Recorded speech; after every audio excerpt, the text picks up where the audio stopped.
Yo, what's up? This is Splendid Radio on Pharcyde TV. My co-host Jeremy Scipio is out hitting the stage tonight. So it's just gonna be me and OG West Cornell. What's happening with you, man? Man, how you doing? Good, good. So man, you've been doing your thing, man. I've been watching little ins and outs, but I didn't necessarily I wasn't familiar of you through the MCing so much as just kind of like the brand and the content side of what you do. Um, how were you introduced to hip hop? I was introduced to hip hop young. Um, I had a couple neighbors who were from Mississippi, and shout out Sherry, wherever she is in the world right now. She would play stuff that I wasn't like accustomed to hearing. I grew up here, West Coast, Downey, LA. Um, it was predominantly Tupac. It was predominantly West Coast gangster rap at the time. I grew up in the 90s, so that was like a lot what was playing outside, but I had like a negative connotation to it, to a sense, because there was a lot of gang banging going on. And I just didn't partake in that lifestyle. So my neighbor was playing Outkast. I remember she was playing AT Aliens.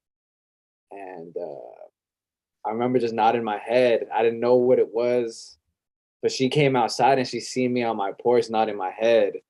And she was like, "What do you know about this?" I was like, "Oh, whatever this is amazing." Since that moment, I stopped listening to like Radio Disney, because I think I must have been like in fourth grade or something like that. And Wait then a minute, wait a minute, man. Not to date myself, man, and just make me a dinosaur.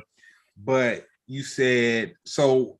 How would you listen to Radio Disney? Like on Sirius or whatever? Or on the radio, like on the radio. My mom, like on the car radio, my mom would she oh, would so she probably has Sirius then.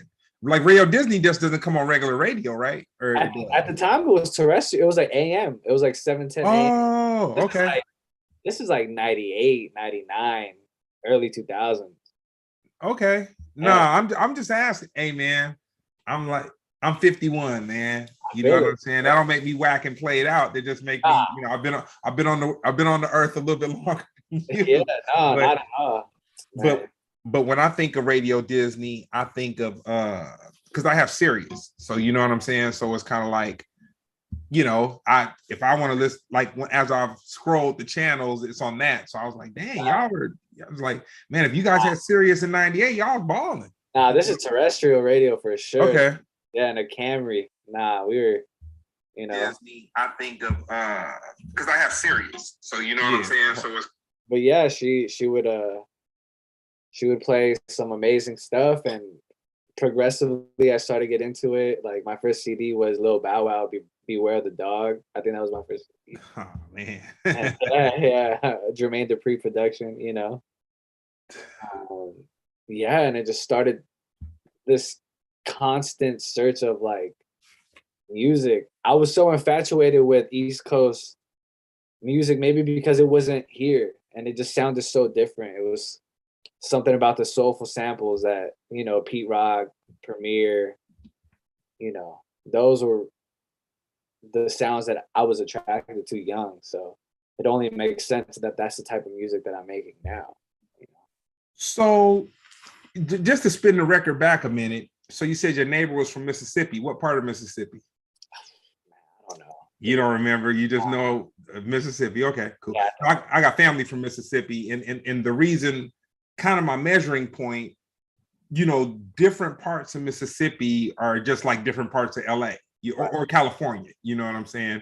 Like different parts of California, you have like the Bay Area will be on some, super ghetto hyphy, but then you got the hippies mixed right in with it. You know what I'm saying? And then you got, some rock and some punk progressive stuff going on. And Mississippi near Jackson, you have like, that's where David Banner comes from and all that. So I was kind of gauging what type of hip hop she knew from being in Mississippi. Right, right. She was definitely playing David Banner for sure. Okay. Yeah, for sure. Okay. I get it. I get it. So how do you think hip hop and like it influences the world? It's become a universal language. You know, I think you go anywhere on the world or almost anywhere, and hip hop is like the predominant music choice and lifestyle that people dream of. You know, people want to live this hip hop lifestyle. And no fault to them though, because it's become the new rock star, you know, to be a hip hop artist. And I think hip hop influences so much more deeper than what it was constrained to in America like 20 years ago. Now you got European hip hop stars, you got, you know, Asian hip hop music, and I'm sure that trickles down into their communities and the stuff that they talk about.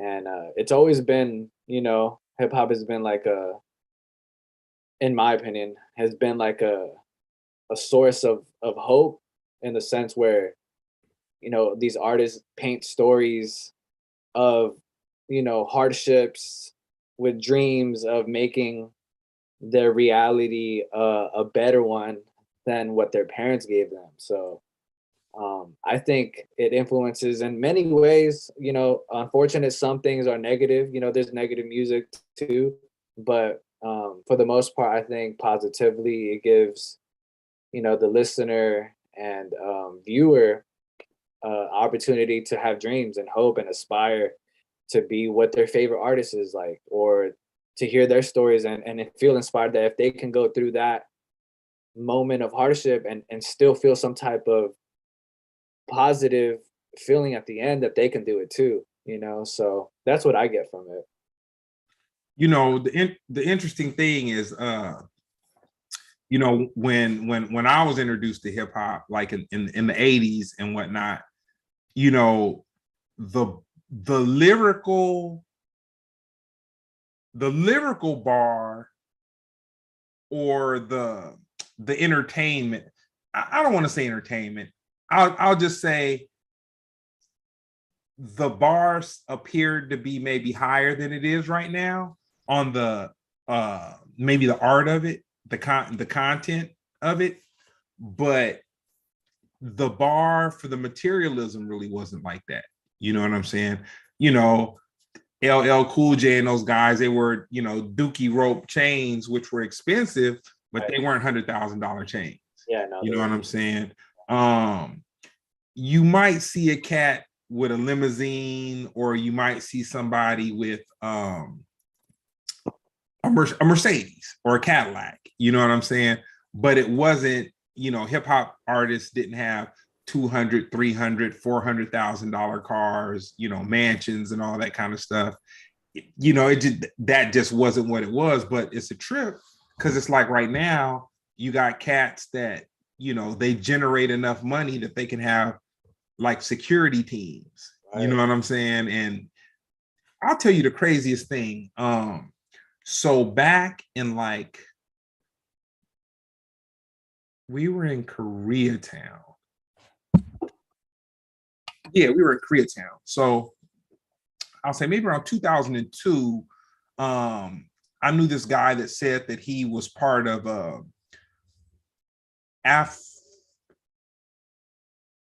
well, it was for 50 Cent. It was, I wanted to say Aftermath, but it wasn't an Aftermath thing. It was for 50 Cent, because I don't even think it was like Eminem was involved in it, but he was part of a driving detail. And he had told me, like, when they would move around LA, like back in 2002, like they'd even have decoy cars. And I remember that blowing my mind to just hear somebody to just hear somebody say, I mean, they were sense. Oh, it make, you know, well, you know what? It didn't make sense to me back then, but it makes sense where hip hop is right now. Right. You know what I'm saying? But it blew my mind that he was like, nah, man, we have decoy cars. So we'll have you know, these cars go this way and they'll go there and all this kind of stuff. That's real presidential. That's real presidential. I was like, man, this is a lot. They doing a lot to be a rapper, man. Some people say it's a dangerous sport, but that's if you know, that's to each their own, you know. But you know, I don't blame, because it's like when you come from Los Angeles has a crazy reputation. You know what I'm saying? A lot of places have crazy reputations, but Los Angeles does. And a lot of time when cats from down south or the East Coast, when they move to California, they generally move to like Encino. And Right. so if they're in Encino, they don't have to come below Hollywood. You know what I'm saying? Like Hollywood is really being risque to those cats. They could stay up in Encino or go up, you know, further up north. Right. And they just don't have to experience the same interaction of people that you experience when you come down, you know, down. mid-city and, you know, and all that kind of stuff. Yeah, without a doubt. Yeah, shit. I could honestly say, man, when I'm in mid-city, I'm not really hanging out. You know what I'm saying? I'll go driving through. Oh man, I'm going to get. I'm headed to a destination. You know what I'm saying? Thanks. Yeah, that's cool. So, what's your favorite hip hop movie? Hip hop movie, man. Is Paid in Full considered a hip hop movie? Yeah, we give it that, man. It's Rockefeller. Right? It's a contemporary. I'll say for you, for your, no, it's a cult classic. It's definitely a cult classic. And I could say when I I never really got into Boys in the Hood. I mean, I watched it, you know what I'm saying? But I couldn't really relate like that. Or Menace to Society. I watched it. I knew about people that were like that, and I knew the area and all that kind of stuff.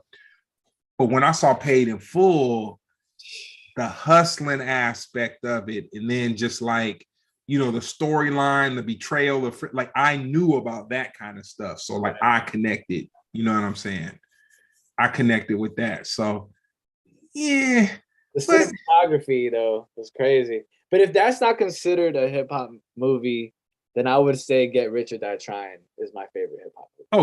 Okay. Because I was gonna say Paid in Full was a little more like you can't because it was almost like a Scarface. Right. It was like a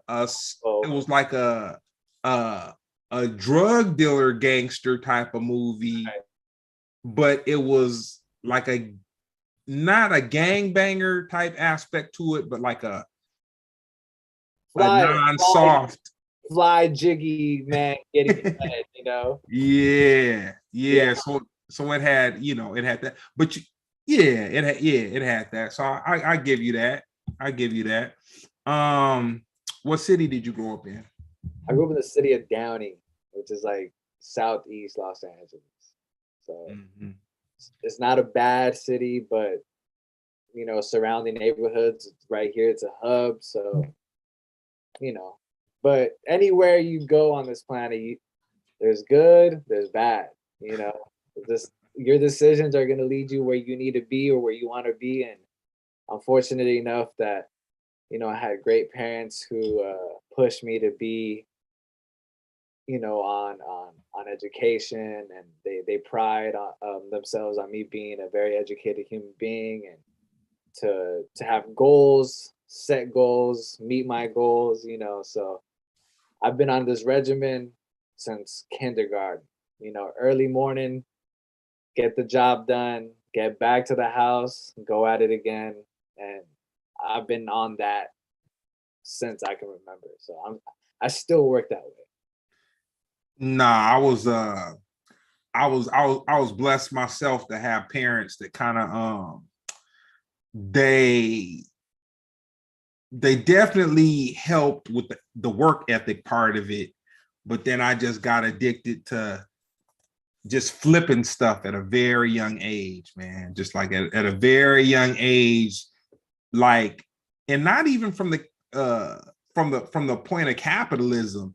It was more, I was just fascinated that you could use your mind and do this and then get compensated for doing that, which it literally led to where I am today, where, you know, I'll work with my hands, but I really love to make money off of my mind and just kind of like, you know, moving in directions, you know what I'm saying? And directing. I mean, man, you saw you're at the office today.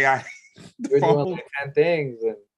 But a whole that's a great trait to have, to be honest, to be able to be multifaceted and complete as many tasks as you can. You know, a lot of people say we only live once, but we live so many days, and as much as you can accomplish in those days, it just makes life so much fulfilling, you know? Yeah, gift and a curse. Right. Gift True. and a curse. But I'd rather hustle for myself.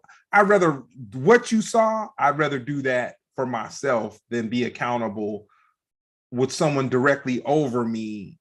You know, and it's a trip. I went to the South Bay Galleria over the weekend Okay. to go and do something for Pops. I was hooking him up with a little something, and I hadn't been to a mall. Well, I hadn't been to that mall forever, and that was like the last.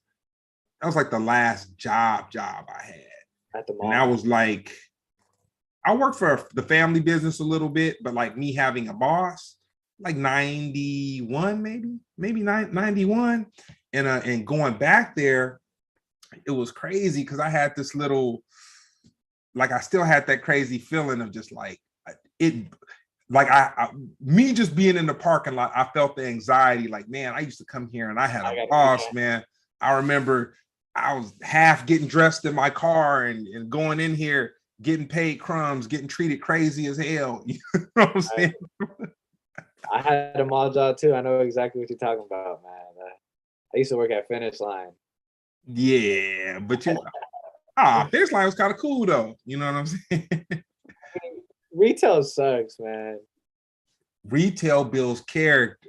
Retail don't suck. It teaches you how to deal with a whole bunch, from the management side of retail to dealing with all the different customers and and all that kind of stuff. No, I thank God for retail because it made me.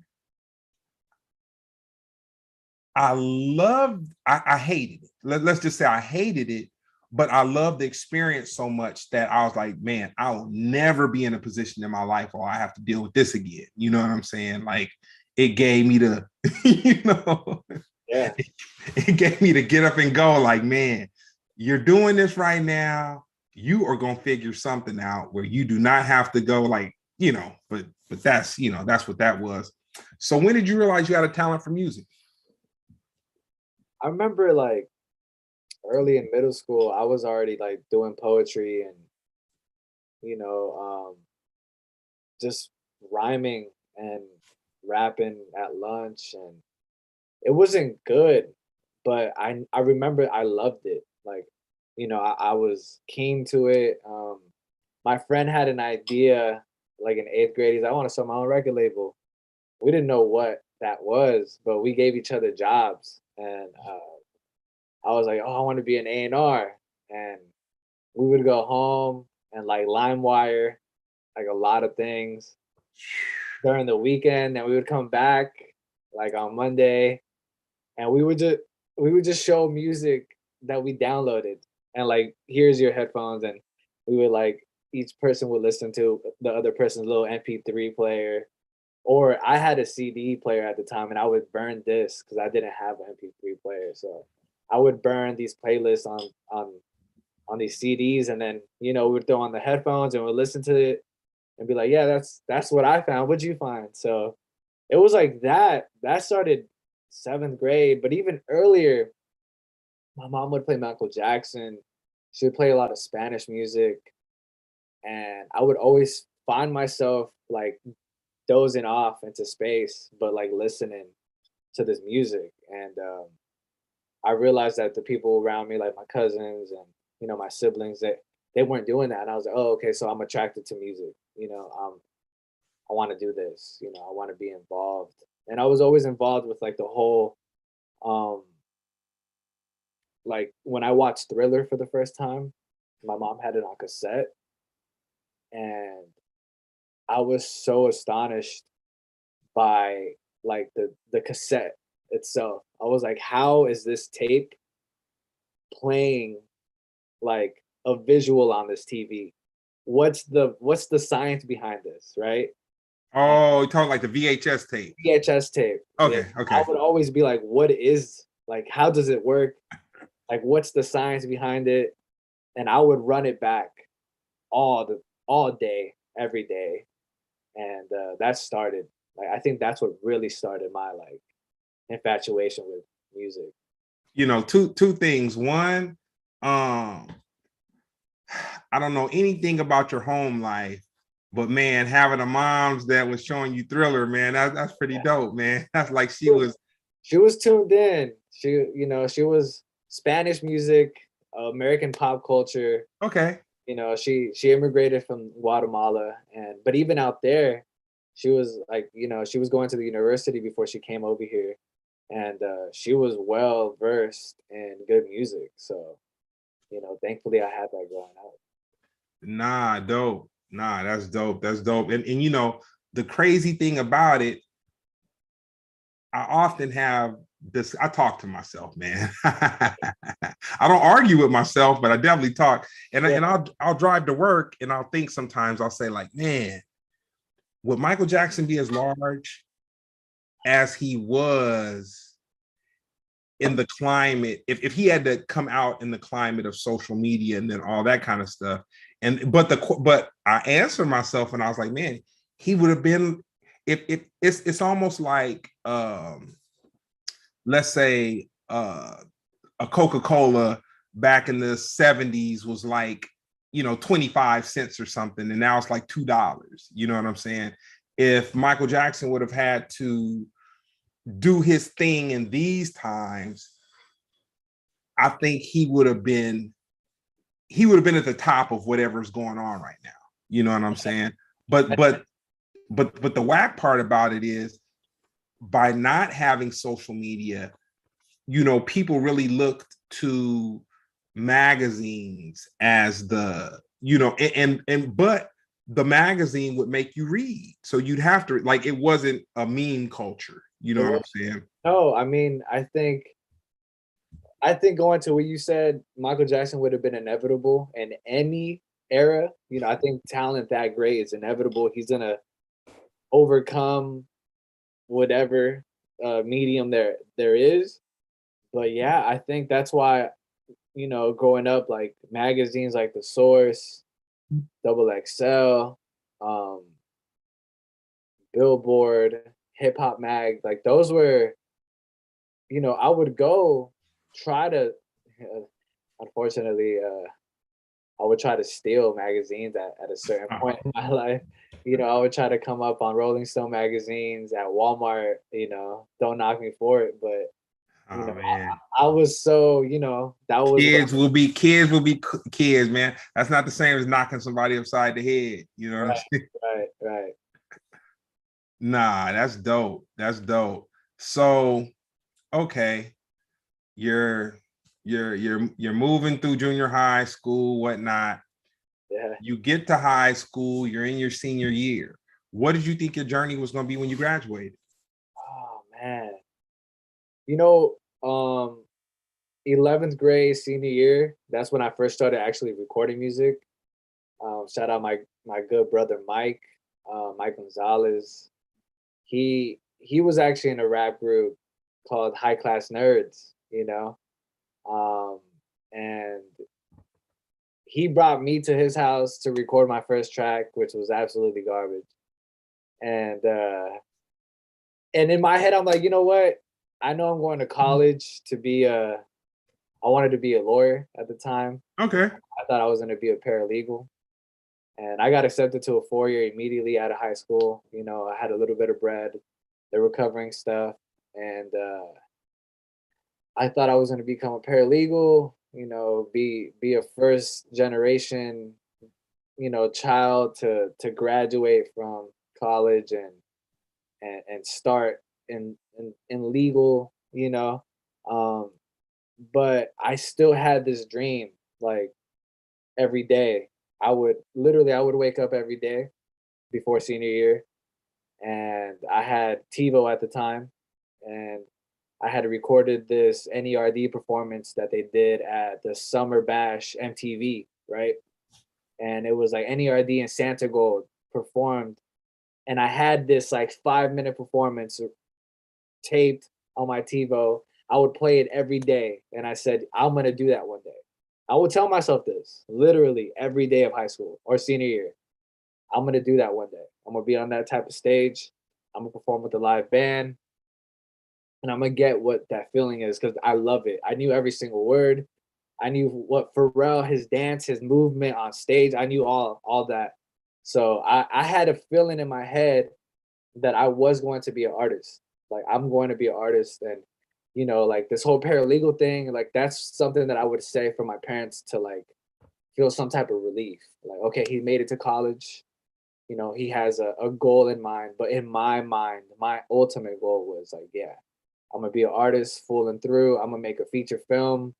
I'm gonna make musical albums. I'm gonna travel the world.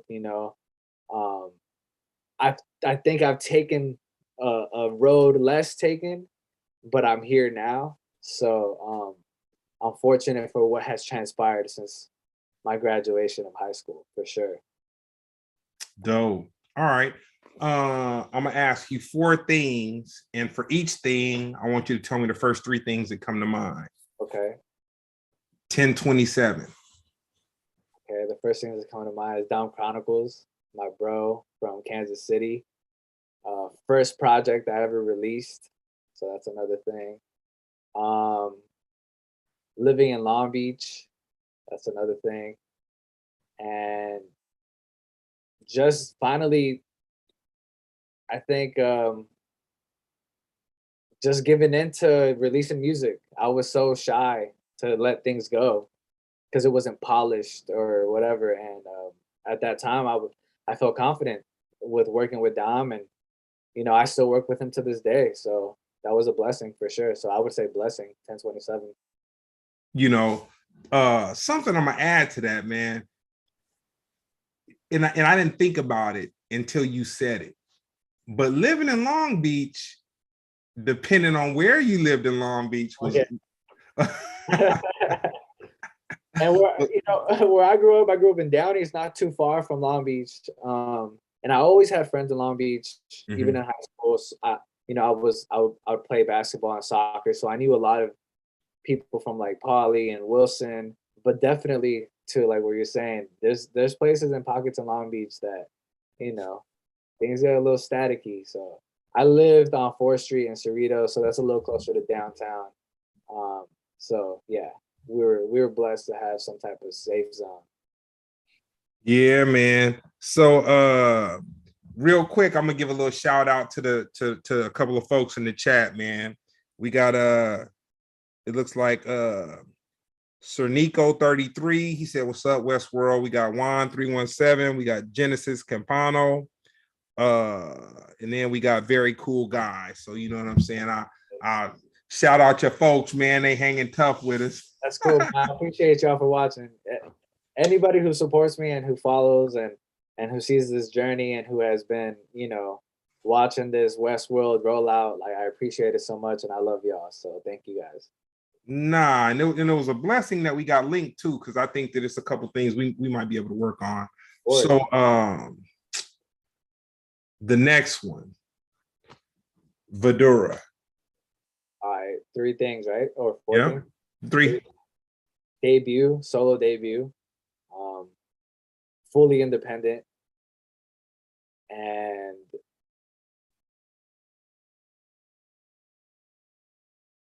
passion. I think passion when I think of that. I almost did a music video for every song.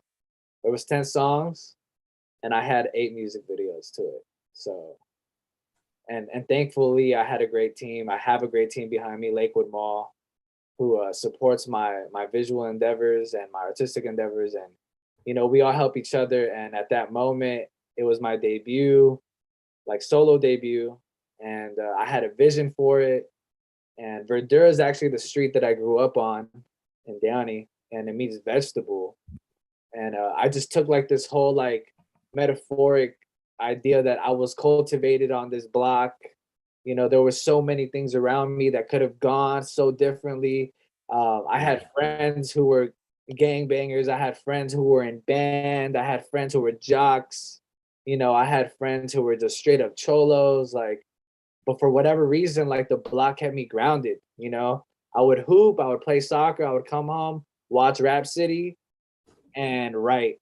I would write, and you know, thankfully Verdura did that for me. So yeah, Verdura was definitely my passion.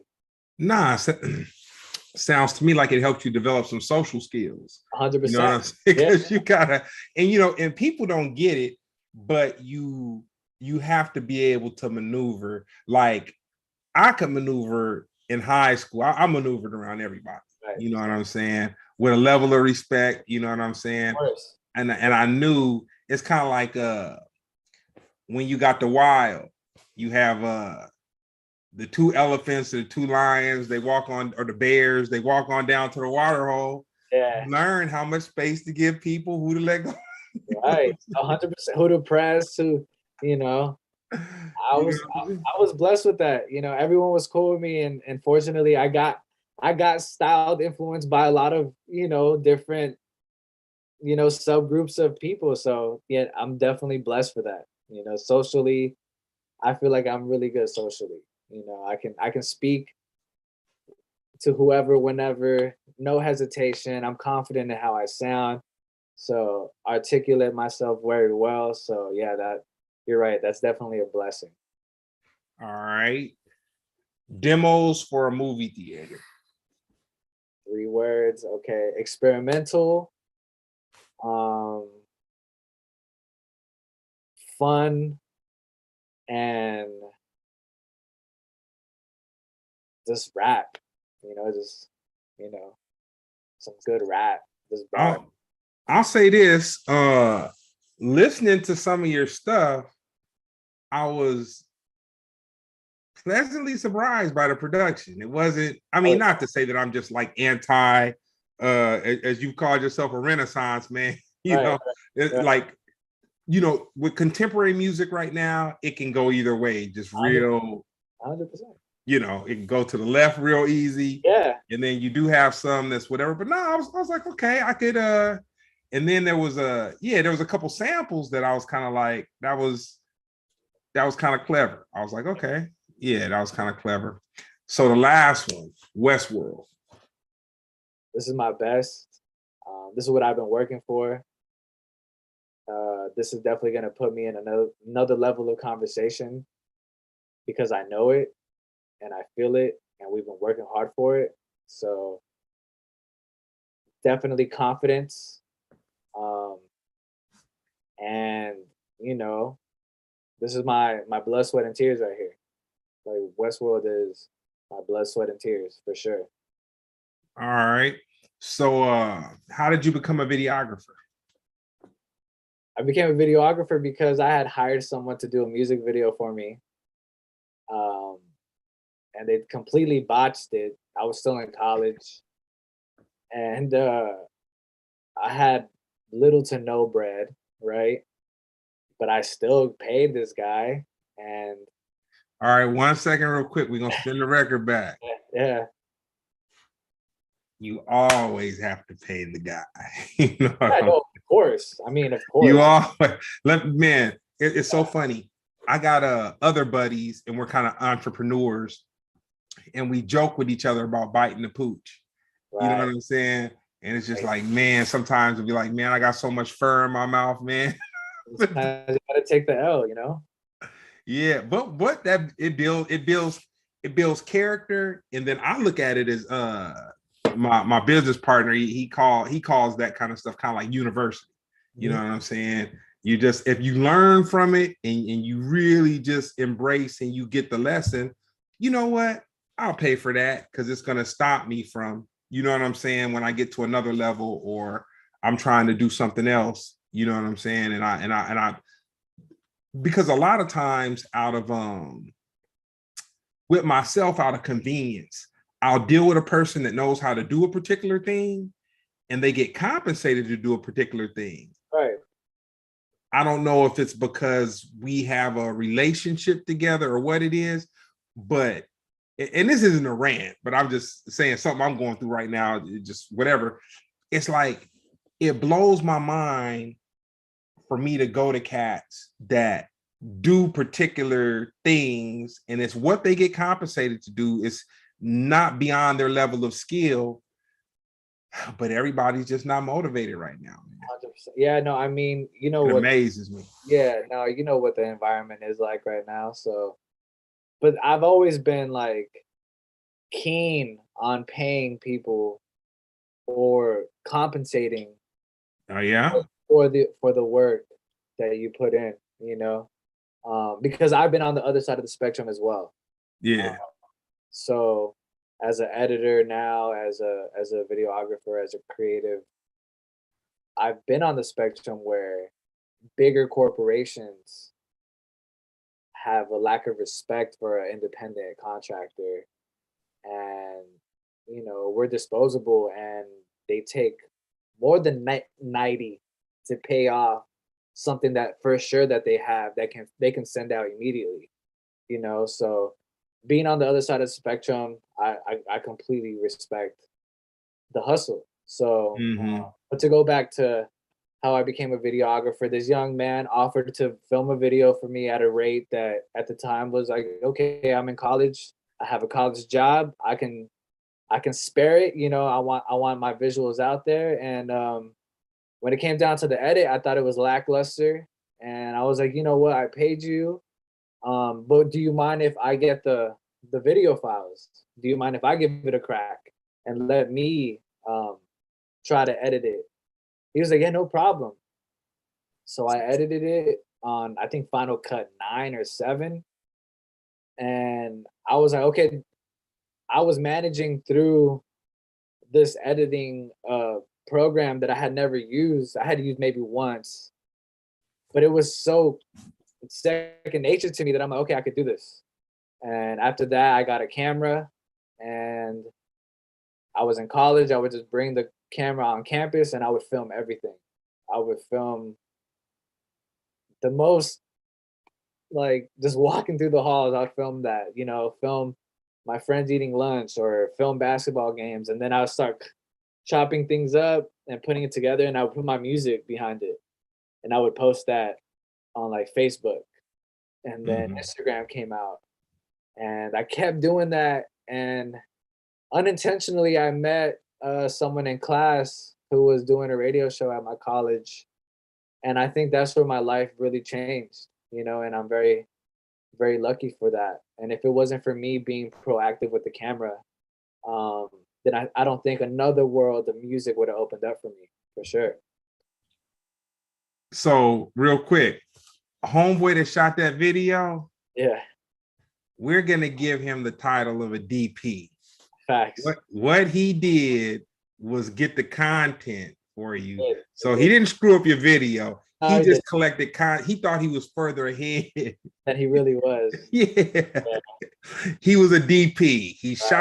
He shot some content for you, and hopefully you know, the resolution and everything and the camera was cool enough to where Yeah, you were able to get it and then do what you did, which is, you know, editing, a little direction, and you know, all that kind of stuff. yeah. No, I still So there's still love for that man. So wherever he is, Felipe, there's uh, love. Man. Yeah, there's love for sure. Felipe was learning too, because you know, because this is the thing. Like, say for instance, if I'm working with somebody and let's just say we do something, and even though I kind of like walk them through every step or just whatever, if they still kind of feel a certain type of way, like less than satisfied or whatever, like I always move that extra step and say, you know what, uh I'm not gonna make you feel like, we're gonna work this, like we're gonna get you to a better place, you know what I'm saying? Which I'm glad that OG Felipe, the DP, I'm glad that he, because a lot of guys would have been like, nah, man, I'm not gonna give you the, you know what I'm saying? And woo woo. Yeah. And then you would have been like, man, I paid for it. Why?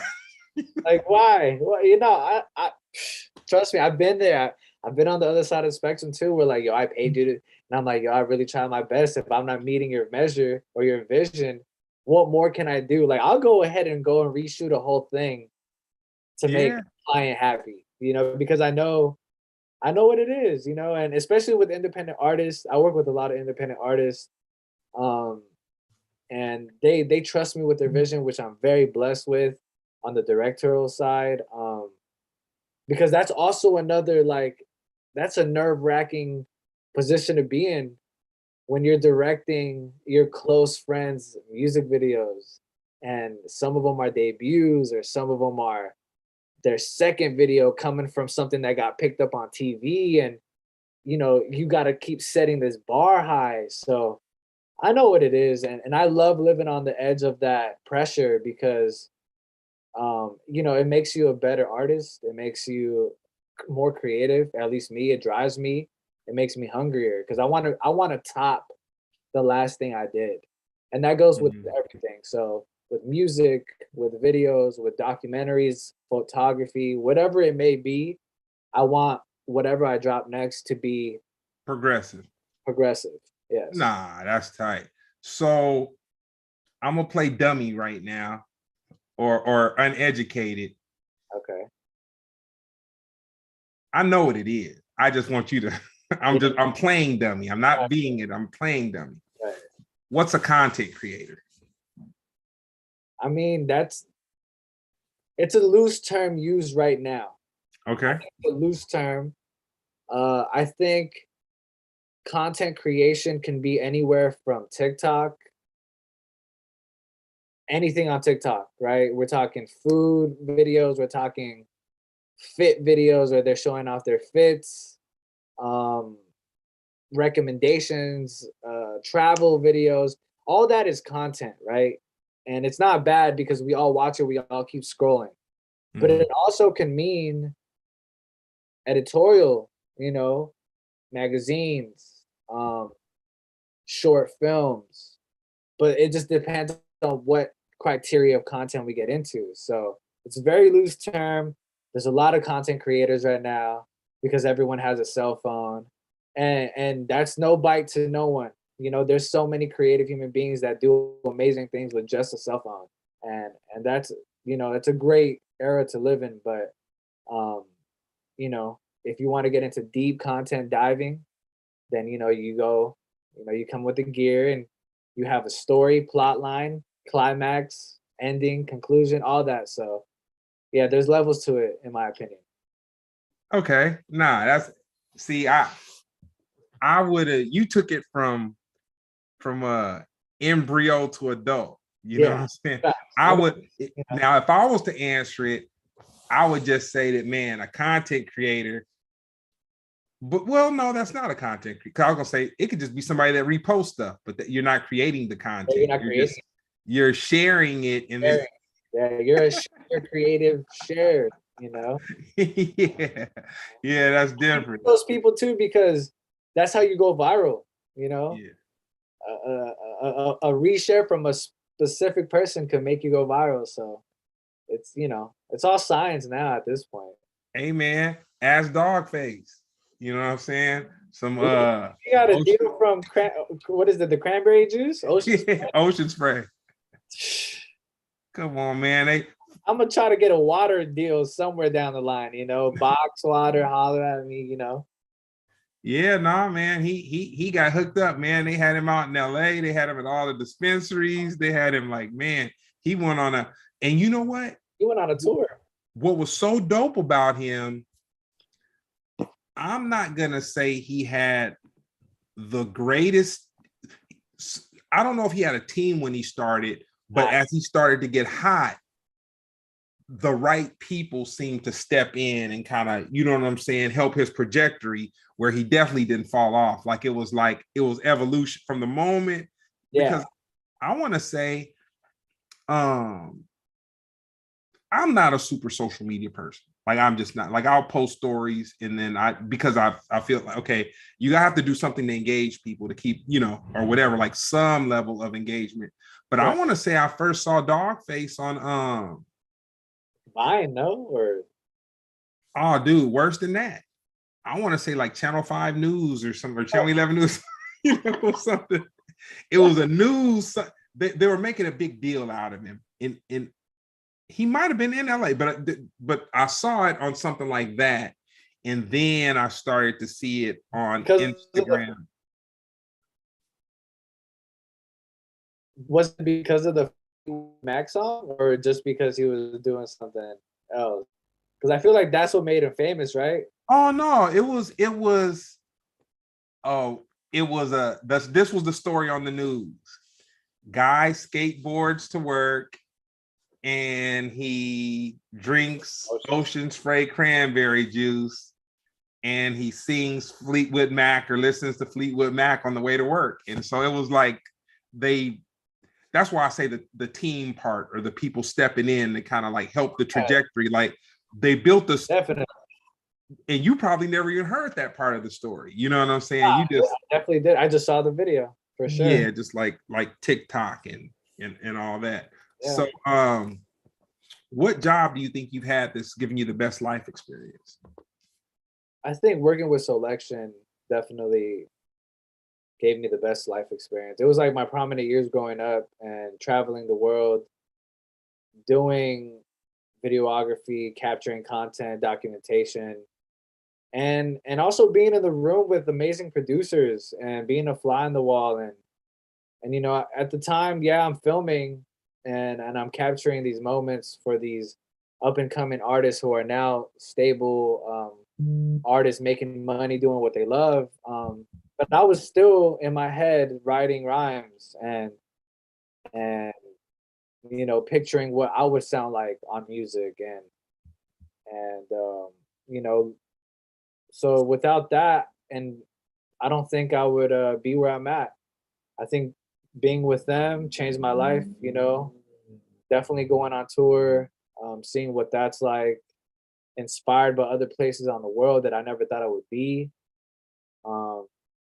That really, you know, shaped my mind and gave me this hunger to want to keep making that type of life happen for myself. Traveling, playing my music, getting my music shared, performing, documentation, even if I have to do it myself, you know, it set the tone for where I want to be at and what I'm doing now, for sure. Nah, dope. All right. So this is random. This is random, but I'm gonna add it. I'm gonna ask you to add some levity to it. Yeah, no worries. Marvel or DC? Marvel, easy. Even though I love Batman, but Marvel, for sure. Yeah. All right. All right. Yeah, we're gonna keep on moving because we'll really stretch the conversation if I didn't dive into that. But yeah, no, there's both of them are dope. I feel like DC, because they don't have the money behind them that Marvel has, the storylines are more dynamic. It just seems like the storylines are where Marvel storylines are cookie cutter. No, I won't say cookie cutter. I'll just say they're more, they're like funny and like you have like these quirky little love, you know, these quirky little like that kind of stuff. Where DC will just have some hard stuff. You'd be like, ooh. Dark, yeah, some dark. Batman is dark if you really look at it. Oh, he's real dark, man. Dark, man. Oh yeah, that's a fact. All right, your top musical influences. Man, that's hard. I mean, Three.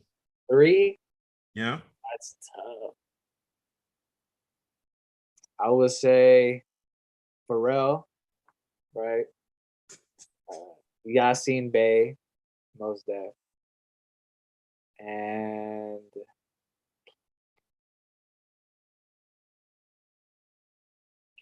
man, young Lupe Fiasco, for sure. All right. Yeah. Interesting. Very interesting. You mentioned something earlier that made me think of somebody, and we associate him with kind of like a musician, but he's done so many other things that he's like larger than a musician. But my business partner, when you mentioned Santi Gold, or is it Santa? What's the correct pronunciation? Santi Gold. Santi Gold. I was having an issue connecting with like contemporary music, and my business partner, he shared with me this album, and he's like, man, this dude is dope, man. I think you might like him. I think you might like him. And it was A$AP Rocky. And App or Aesop? A$AP Rocky. Oh, okay, okay. Or ASAP, the part of the A$AP clan. The newer one, right? The newer. Yeah. Okay, okay. No, he was A$AP Rock. So yeah, he oh was yeah, the older dude was the older dude. Yeah, he's A$AP Rock. Okay, but see, that lets you know how tuned in I am. You know, like Nah, you have range. yeah. Nah, that's dope. And dude, A$AP Rocky was hard, man. That first album was like, and it's a trip because after that album, it's kind of like he's featured here and he's had a couple projects or whatever. But that album, dude, the production, the everything, and my goddaughter's father, he works with he works like at a high level in the entertainment industry, and he was like, man, Drake just liked him and really just put him on, and not put him on a way like, okay, you're signed to me, or I got a piece of you, or I got or just whatever. Drake was like, oh, this dude is dope. We gonna throw him on tour. We gonna, and they ended up doing music and all this kind of stuff. And I'm like, man, but A$AP Rocky's that hard though. On that first album, I don't know too much past the first one, but on that first one, he still makes great music. I'm a big A$AP Rocky fan for sure. Yeah, but that first album for sure set the tone for a new wave of music. A lot of it has some dark. There was some darkness on that album. Yeah, he definitely has some trill sound that a lot of people jumped on after that. So he definitely set a wave. It sounded, what? It's so it almost sounded screwed a little bit, like kind of like kind of like that. I didn't put that together. My mind just said, okay, slow drug music. I'm just like, leaned out. They were young wild kids, the younger wild kids. But all right. So your most iconic moment. My most iconic moment. I have two. One, right before the pandemic, me and Down Chronicles got to perform 1027 at a music festival, and we weren't openers. We were like deep in the lineup, and we were right before Chief Keef. And that's a big deal. Yeah, it was a big deal, for sure for me at that age, and just to have the crowd respond to us and our energy, that was iconic for sure.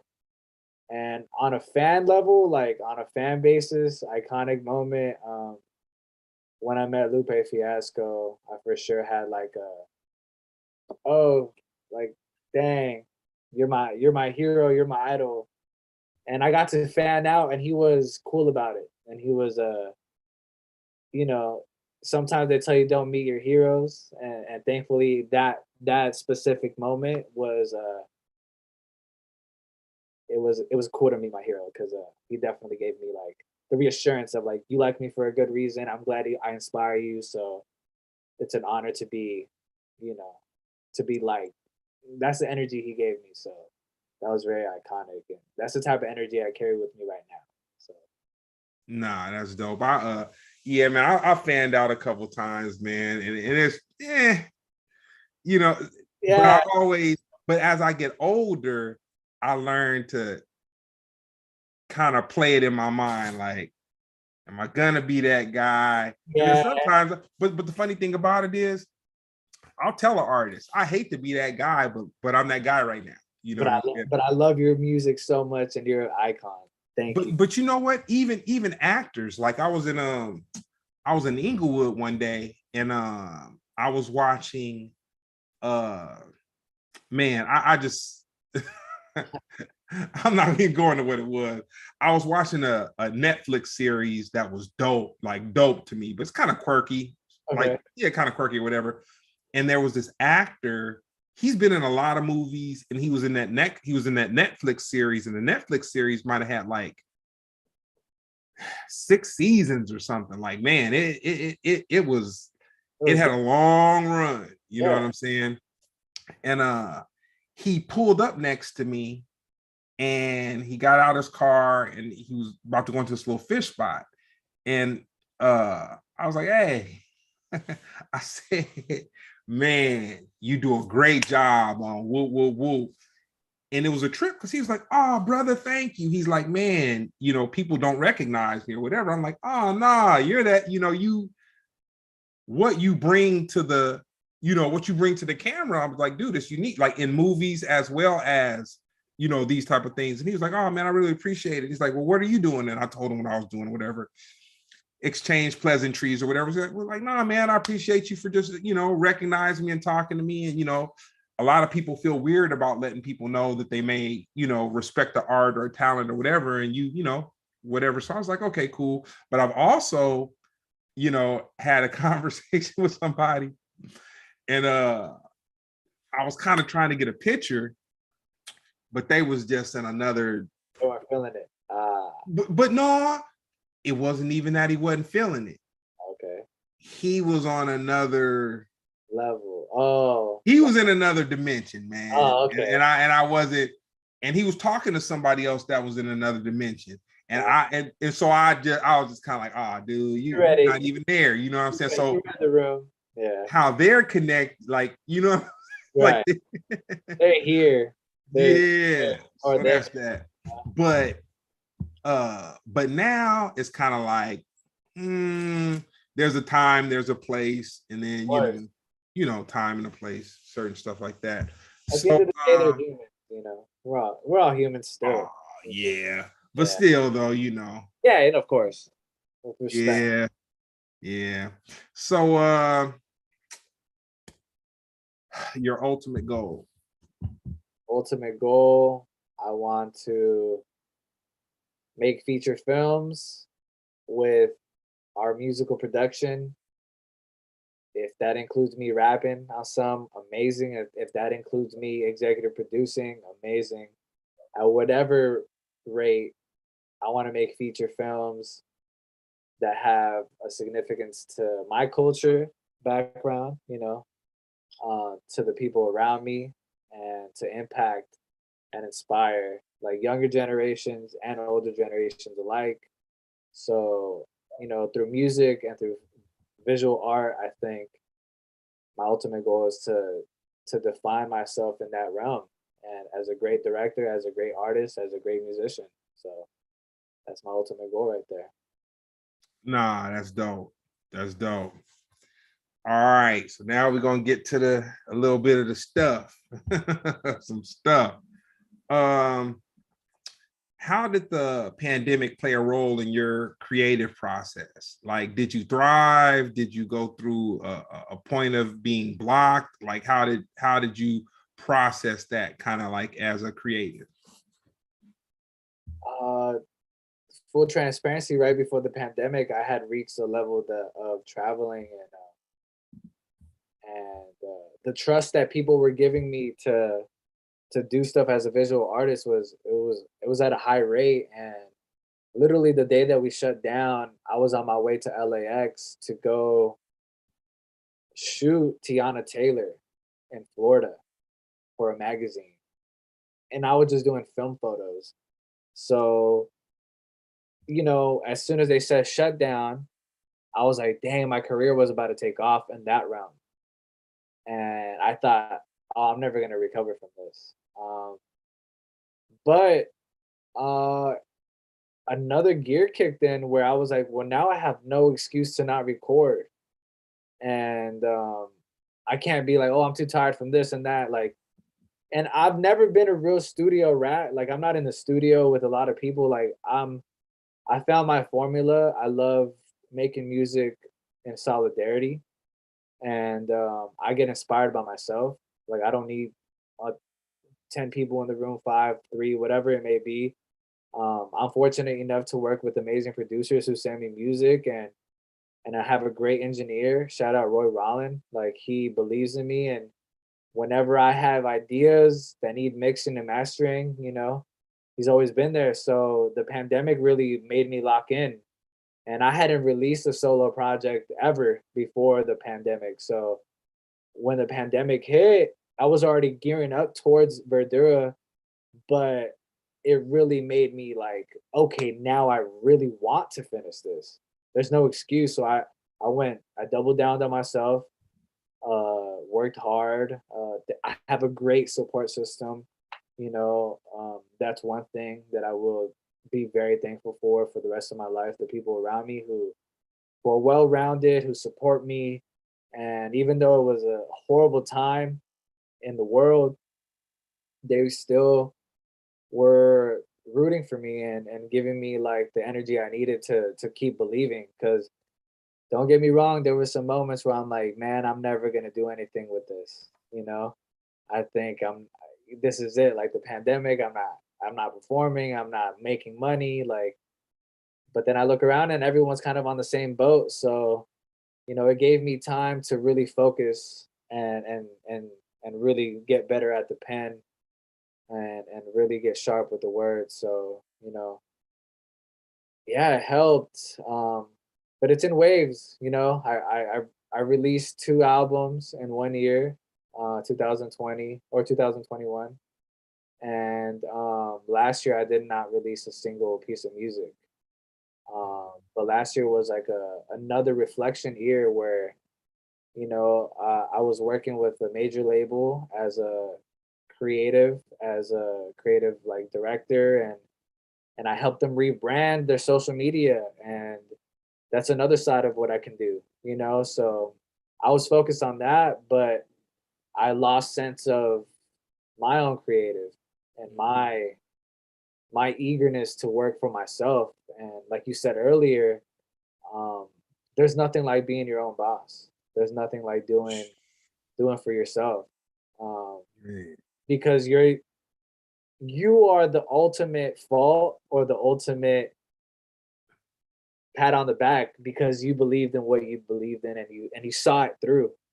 So um, very blessed, very learning experience last year, and throughout that whole time I was, Westworld is something that I've been, from the show Westworld and HBO. I was always intrigued by it. There was like some metaphorical pieces that really I was really gravitated towards, like, and I played it off of Wayne's World, was what's one of my very favorite satirical movies, and I started building this album somewhere quarter 3 last year, and it took off from like September to literally today, where I recorded my last verse, and my music is done. Now my engineer has it. We're touching up, small little skits here and there. Um, and yeah, like if it wasn't for the pandemic, I don't think I'd be working as hard as I am, to be honest. Here we are. Nah, hey man, I love to hear it. Like, man, I got so scared. I probably got so scared in the pandemic that like my hustle kicked into like overdrive. Like, man, Yeah, my hustle was like, like, yeah, man, I was like, because that's kind of how I process things. My thing is, if you're going through something crazy, uh, if you do something that can make some bread, you may be dealing with something crazy, but then you still gonna have some bread. So you know right. what I'm saying? So it's kind of like, you know, shit. Nah, that's tight though. That's tight you're able to thrive. So what's the best advice anyone's ever given you? My best friend always tells me, we will always find a way. I mean, and we do. We always find a way, and to not stop. Like I just don't stop. Um, that's the best advice. Just don't stop. I if I would have stopped at any point in my career, man, so many things could have gone differently. You know, and thankfully I haven't. And I've been able to work with some incredible people coming from where I'm from, and to me in my head I'm nobody. You know, I haven't really, you know, I haven't really done what I dream of fully, but I can say that I've worked with amazing human beings that others say they can't. And to me, that's the ultimate advice. Just don't stop doing what you believe in. Yeah. Obviously not in don't do negative things, but if you have positive goals and you have these dreams in your mind, and set the goal, meet the deadline. Dreams are goals with deadlines, and that's some wise person once told me that, and I've carried that with me since that day. All right, all right. So, in a perfect world, if you had a biopic, what would it be called? A biopic, man. Oh, man, that's a great question. Biopic.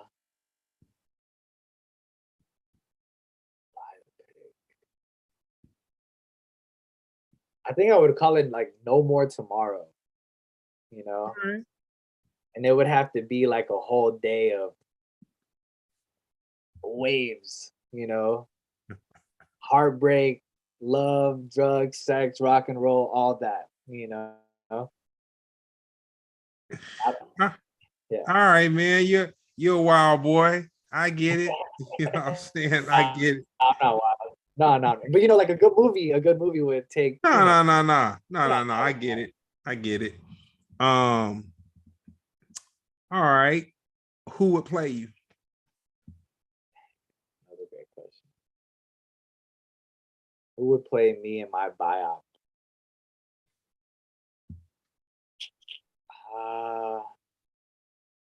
If I had a son, I would want my son to play at the time. And if not, if we're talking straight actors, Antonio Banderas when he was young. Gosh. All right. All right. Nah, that's tight. That's tight. If you could have your dream verses, dead or alive. Oh man. Just off the petty, I would want to see Prince versus Michael Jackson. Straight up. That's a popular Man. Just off the pettiness. Like I would love to see that. But you know what I think would happen? Prince wouldn't show up. No. Prince would show up. Oh yeah, I know who you threw. You told me mom's done plugged you in the mic at a young age. Right. But I'm a super Prince fan. But I think if they started off singing, on the singing, I think singing and dancing, Mike would kill him. They start playing guitar. Oh, but see, that's where the nitrous would jump into the whole thing. Yeah. Prince would hop on the keys, he'd hop on the guitar, he'd hop on the bass, he'd hop on the drums. You know what I'm saying? Like all that is where it makes it even. Nah. You think Prince is by a landslide, or if you kept it limited to singing and dancing, I think Mike could destroy it. If you kept it to performing, Prince got so much he could pull out. You know what I'm saying? Now, do I think that Michael was more popular than Prince? Absolutely. You know what I'm saying? Absolutely. But we're not talking about being popular. We're talking about American pop culture. Showing up. Right. We're talking about showing up. As long as you kept it to singing and dancing, Michael Jackson will be eons, planets. But if Prince was able to pick up a guitar, pick up a bass, get on the drum set, get on the keys, that's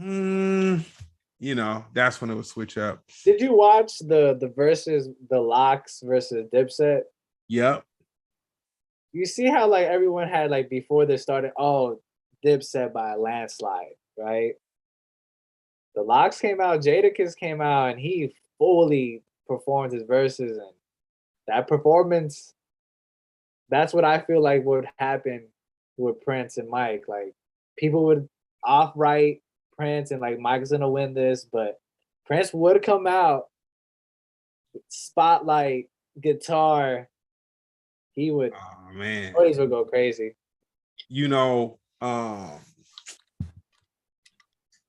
With that, I'll say, I forgot how dope Jadakiss was until I saw that verses. I remember hearing the music though, like Yeah. when as he was doing it, I remember the mixtapes and I remember all the stuff. But the thing about it was Jadakiss's body of music was so large, like his whole his For a lot of people. you know his body was so large, and there was so much music going on at the time, you forgot it. But then, like as he was performing, I was like, oh, I remember. Oh, That was dang! Jadakiss, yeah. And it really was unfair, man. It was unfair. Yo, he made them look bad. I And don't think he made him look bad. I think that people forgot because honestly, I like the locks. Like people like to say, oh, Styles P, or or they'll say like, Styles P is okay, or they'll say like, oh, Chic Luch is okay. right. Nah, man, Hard. as a group, Chic Luch does what he's supposed to do. Yeah. You know what I'm saying? Styles P does what he does. He does what he's supposed to do. And Yeah. Jadakiss is the, he's the Creme de la creme right there, man. he's not white, but he's the Tom Brady, man. He's just that dope. He's that dope dude on the team. Yeah. He's gonna show up and he's gonna perform. Fact. That's a fact. That's a fact. All right, I'm gonna hit you with the last one. Okay. With everything that we've gone through in the last couple of years, you've expressed that you've traveled a little bit, you've moved around and whatnot. Where do you think our social progression will be going in the next 2 years?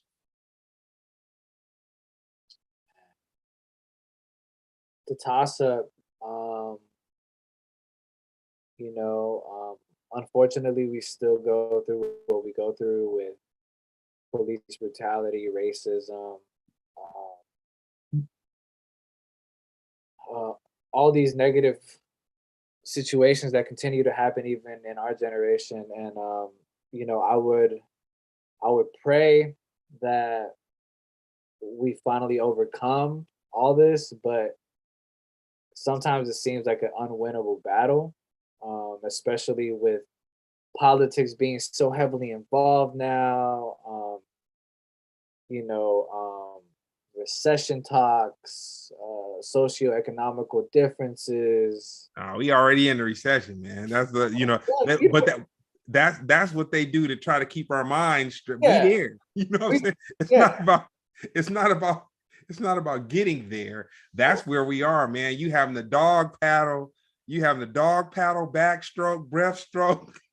Went to the grocery store, there was no eggs, so yeah, minuscule things like that. It just lets you know. But I would hope in 2 years from now that there would definitely be some type of change, even if it's at the most minor. So I'm hopeful because I'm an optimistic person. But it's hard to be optimistic when there's a lot of negativity around, and that's all around the world. There's war in Europe, there's war in Africa, there's a media war in the UK, here. There's so many things that hinder us from growing and prospering into like this more peaceful place. And I hope it changes. I really do. So I'm hopeful. And I like to be the change in the world. So I'm open to conversations and more knowledge. And oh, come on. Today at my office, I was today telling you how my parents, yes, I'll tell you how like my relatives had to pay in Mississippi, they had to pay taxes to vote, but they couldn't even vote. that's what I'm saying. I didn't know that. And that just puts it into perspective how like even the most simplest conversations can really change your outlook. And there's so much hatred in the world that I think that if everyone just sat down and stopped for a minute and listened, a lot of things could change. So I'm hopeful. I'm hopeful that things will change within the next few years for sure. Cool. Well, with that being said, man, I want to just, thank you for tapping in. You know what I'm saying? I know, I definitely know we have some work to do. You want to give your socials? Yeah, West Cornell. That's WHESTCORNELL. That's Twitter, TikTok, Instagram. My website is blackcactus.co. So that's blackcactus.co. And yeah, spring 2023, Westworld. New album. Yeah. I want to give a shout out to OG Fat Cyrus, man. He been your dog, man. Yeah, man, that's my man, yo. He been your dog, man. Oh, He been rolling hard, man. I couldn't get everyone. I want to give a shout out to Raymond Sanchez. oh, You that's know my what I'm boy. saying? Yeah. And then Genesis Campana, I love you. yep. And then very cool guy. And then your other homeboy, 1317, but you had another one. Hey man, whoever tuned in, I love y'all. I appreciate Yeah, man. You had a few, man. I appreciate the interaction. So with that being said, man, this is another episode of Splendid Radio on Pharcyde TV. Peace. Peace.